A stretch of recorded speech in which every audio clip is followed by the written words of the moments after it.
আসসালামু আলাইকুম সকল প্রবাসী ভাইরা কেমন আছেন? দেশের মানুষ কেমন আছেন?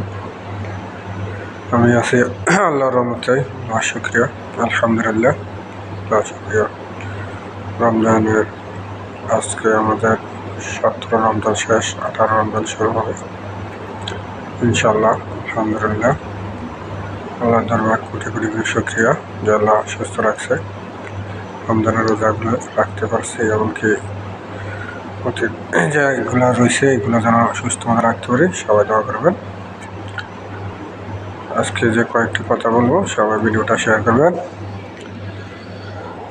বাংলাদেশের আসিফ নজরুল, রেদওয়ানা হাসান এবং খলিলুর রহমান, এই তিনজনকে গরম গরম আঁশের ডিম দিতে হবে, মুরগির ডিম দিলে হবে না, ঠিক আছে?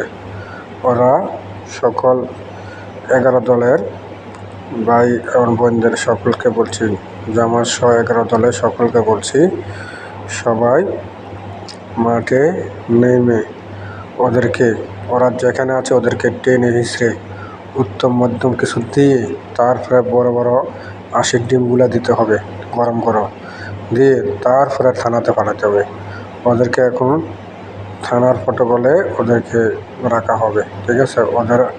ওরা তো এখন মন্ত্রী, খলিলুর রহমান মন্ত্রী, কারণ ও যে তারেক জিয়াকে ক্ষমতা আনছে, তারেক জিয়া কখনো চাইব না জেল কাটাতে, ঠিক আছে? জেলে নিতে, এমনকি জিজ্ঞাসাবাদের জন্য জিজ্ঞাসাবাদ করলে তো থলের বিড়াল বের হয়ে আসবে, ঠিক আছে?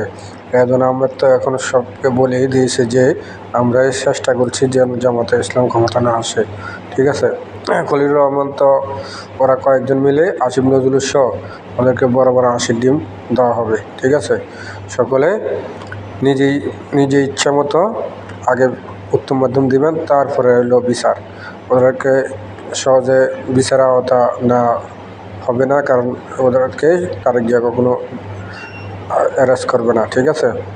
কারণ তারেক জিয়া তো অবৈধ, তার যেখানে 10% ভোট পাওয়ার কথা না সেখানে সে 30-35%, 37% পাইছে, এমনকি যেখানে ও 50টা সিট পাওয়ার কথা না তো সেখানে সে প্রায় 216টা সিট পাইছে, ঠিক আছে? এই কারণে তারেক জিয়া কখনো চাইব না যে ওকে জেল খাটাইতে, ঠিক আছে? তাইলে সকলে ভিডিওটা শেয়ার করবেন। ওকে, আল্লাহ হাফেজ। আজকের মতো বিদায় এখানে। ওকে।